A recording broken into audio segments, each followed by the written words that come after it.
বেলফুল গাছটা রিপোর্ট করবো। বেলফুল গাছ খুব সুন্দর গাছ, বর্ষার সময় তো খুব ভালো ফুল দেয়। তো এই গাছটাকে রিপোর্ট করার জন্য আমি 15 দিন আগে এই মাটিটা বানিয়ে রেখেছিলাম। এই মাটির মধ্যে নেওয়া হয়েছিল একটু ভার্মি কম্পোস্ট, হালকা একটুখানি হাড় গুঁড়ো আর একটু শিং চাঁচা। এই সমস্ত না দিলেও হয়, বেলফুল গাছ খুব ভালো গাছ। একটুখানি ভার্মি কম্পোস্ট বা বাড়িতে যদি গোবর সার থাকে গোবর সার দিয়েও করা যায়।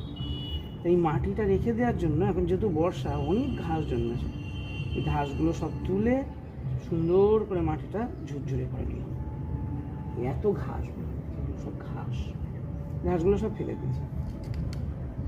এবার এই গাছটা এই প্লাস্টিকের ভিতরে ছিল, প্লাস্টিকটা এবার ছিঁড়ে নিয়েছি। এই প্লাস্টিক থেকে এবং প্লাস্টিক করে ছিঁড়ে গাছটা বের হবে।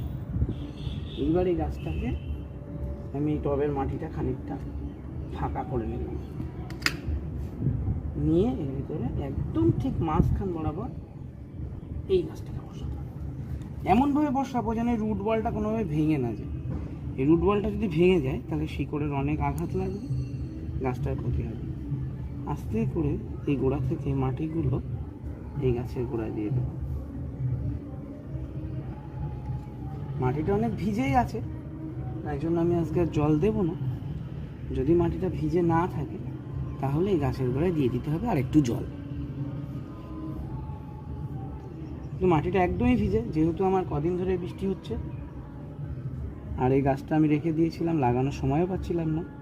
আজকে একটুখানি সময় পেয়েছি, ভালো ওয়েদার আছে, তাই লাগিয়ে দিলাম। এই গাছটা এখানেই থেকে যাবে।